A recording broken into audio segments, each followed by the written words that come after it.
é o de grau 2, que está o Bhaskara. Ou seja, Bhaskara nada mais é do que encontrar, por exemplo, onde o gráfico da função ultrapassa o eixo x, Sim.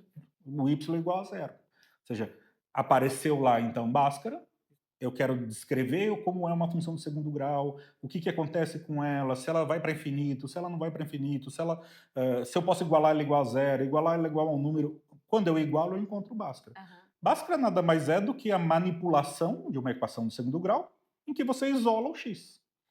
Eu acabei de falar de primeiro grau, por exemplo, sei lá, 2x igual a 8. Sim. Eu tenho a minha filha que está começando a aprender isso na escola, né? Então ela fala assim, papai, qual é o número que eu multiplico por 2 que dá 8? É assim que ela resolve. Aham. Ah, o 4 vezes 2, tá, então a resposta é 4. Achou o quadradinho, Isso, né? perfeito. Quando a gente vai para as séries avançadas, a sexta série, sétima, oitava, desculpa, eu falo série porque eu sou velho, né? Hoje em dia é Não. o sexto ano, o Sexto sétimo ano, ano, né? sim, mas todos entenderam. Isso. Quando você vai lá para o sétimo ano, aí você percebe que, bom, peraí, 2x igual a 4, se eu dividir os dois lados da equação por 2, eu tenho x igual a 4 sobre 8 sobre 2, faço a divisão da 4. Ah, descobri que x vale 4. Então, você manipula a Sim, equação para encontrar o valor. Bhaskara é manipular uma equação de segundo grau. Pega uma equação de segundo grau, manipula para isolar o x.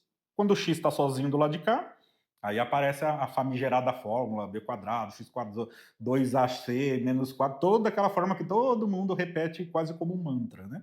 tem até um Então, funk, professor. então Tem até um para funk. lembrar qual é a fórmula, né? Sim. Então, ela aparece naturalmente quando você trabalha com grau 2. Mas esse era o modelo natural. Você estava estudando funções, estudou de grau 1, você vai para o grau 2. Beleza, e depois? Bom, você pode ir para o grau N, o grau 3, porque daí em diante tudo é parecido. Uhum. Tudo funciona mais ou menos igual. E depois você vai para onde? Ah, depois você estuda as funções exponenciais. Depois você estuda funções logarítmicas. Mas para que estudar função logarítmica? É o mesmo problema de Bhaskara. Função logarítmica tem um monte de aplicação na ciência. Se eu quero estudar uma coisa que cresce muito rápido ao longo do tempo, crescimento populacional, crescimento de bactéria, mas crescimento exponencial. Eu quero fazer um gráfico, eu uso escala logarítmica. Então, assim, tem inúmeras aplicações. Tá bom, mas eu não vou trabalhar com bactéria nunca na minha vida. Eu vou ser dona de casa. Tudo bem, talvez você não precise entender aquele assunto, mas essas habilidades são úteis, como eu acabei de falar agora há pouco, para cozinhar. Uhum. Ou seja, quando você vai fazer o feijão, se você errar o tempo de cozimento, ele fica duro, se você passar o tempo de cozimento. Então, isso cria, principalmente na idade das crianças, que estão na época de escola, cria essa organização mental de abstração, mais lógica, mais tratamento estrito das informações, cria uma forma de pensar científica que as outras áreas às vezes não ajudam a gente a Sim. ter esse mesmo formato. Então, a matemática está aí sendo ensinada há 4.000 anos, né? Até hoje a gente estuda problemas de área que os egípcios usavam há 4.000 anos atrás. Então, imaginar que esses conhecimentos não são úteis ou não são importantes é não conhecer a história. Então, volta lá para o curso de história, vai lá falar com o professor de história, Sim. perguntar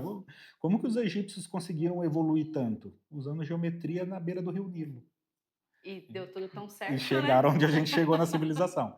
Então, as aplicações desse conteúdo, ela faz parte dessas habilidades que são úteis para a humanidade. E para o indivíduo também. Uhum. Então, um indivíduo que é capaz de aplicar lógica, um indivíduo que é capaz de abstrair do problema real para resolver um problema no mundo das ideias, ele com certeza tem mais sucesso no trabalho do dia a dia.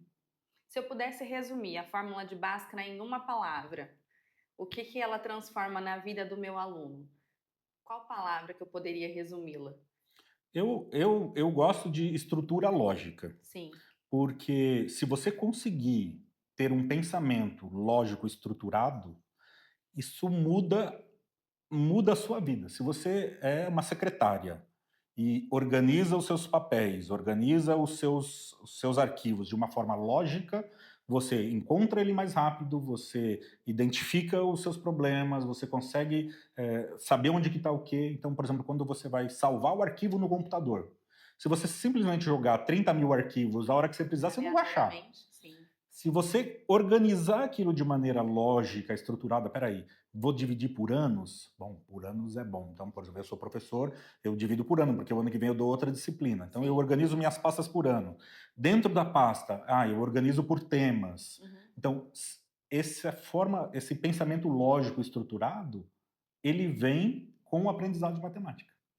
Então, pessoal, estão vendo? Primeiro eu tiro o A, o B, o C, depois o delta e por último vocês vão encontrar as raízes, que vai dar tudo certo. Essa é a lógica, né, pessoal? Eu assim, se preocupem menos em uma aplicação imediata, Sim. porque não é isso que faz diferença, e pensem mais nesse entorno, nesse conhecimento geral que você recebe ao estudar um conteúdo de matemática. Mas eu não quero estudar básico, eu não quero estudar funções, eu prefiro estudar programação. Tudo bem, Vai cair na vai ter o mesmo matemática de efeito. novo. Vai estar lá, você vai precisar de novo estudar matemática, vai ter de novo estudar funções. Tá, mas eu vou estudar outro tema, vou estudar geometria. De novo, é o mesmo procedimento, é o mesmo processo. Então, é mais importante do que o conteúdo específico é as habilidades que se adquire ao aprender aquele conteúdo. Sim. Então, claro, dependendo para onde for, você vai usar esse conteúdo, com certeza.